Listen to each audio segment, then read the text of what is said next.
The feeling of abundance is the feeling of well-being. It's the feeling of good attracting. It's the feeling of good creation. It's the feeling of worthiness. It's the feeling of being in the right place. It's the feeling of being blessed. It's the feeling of being fortunate. It's the feeling of being in the right place at the right time. It's not just my point of attraction. We're speaking from you. My point of attraction isn't just about money flowing. It's about ideas flowing and people flowing. And when people and ideas and money flow together, it's so exhilarating to be able to merge all of those things together, of people and places and ideas and the means to accomplish it. It's ease. It's fun. It's full. It's who I am.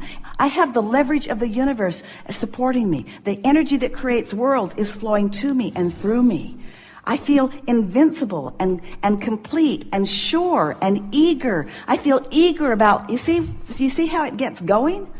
Before you know it, you're just on top of the world, and the financial experience in this moment is irrelevant to this equation, because your point of attraction has been enhanced, and you are rich with a vibrational offering that just brings this and this and this and this and this.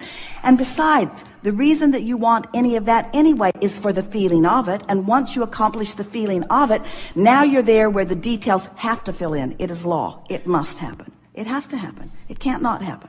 Once you achieve that grid, everyone that you know, no matter how they got there, has that going on.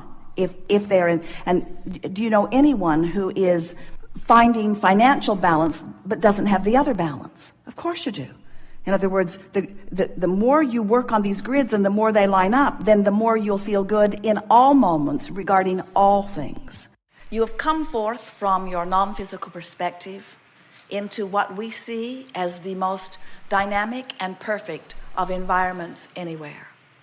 You have come forth into the leading edge of thought. And you did not choose it lightly. You chose it deliberately and powerfully, with all of the defining power that you as a source energy being have. And you said, I will go forth into this magnificent physical time-space reality of great variety and diversity, for I know within it I will find so much that I can turn my undivided, meaning my source energy, attention to. You said, I know the beauty of this place. And in this place of diversity, the beauty that I'm speaking of is not only the stuff that I think I want, that I would like my nest to be feathered with, but it is the stuff that I don't want that helps me to more explicitly define what I do want. I know that I'm a creator and that I need an environment, a palette of paint, if you will, from which to paint. I know that I need an environment that helps me to focus my mind and choose. And I've chosen in this time, in this body, under these circumstances, this time-space reality, because I knew then and I know now that it will evoke within me clear desire, and that the larger part of me has now, even now, there it is again, become it. I understand here in my physical body, you say, that my work, my only work, is to come into alignment with that expanded being that I am.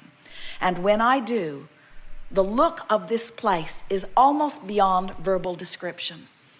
As I walk amongst the people, I see the variety of who they are, and I see the power and cleverness of who they are, and I see even more that which they are becoming.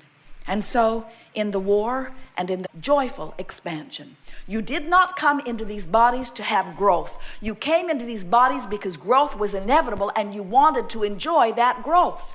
The basis of your life is freedom. You did not come to make something happen. You came forth because you knew the happening would be inevitable, and you knew you would enjoy the leading edge perspective of it. Nothing is broken in your world. Nothing needs to be changed. Nothing needs to be different. And yet everything is constantly changing, because it is the inevitable nature of that which is eternal.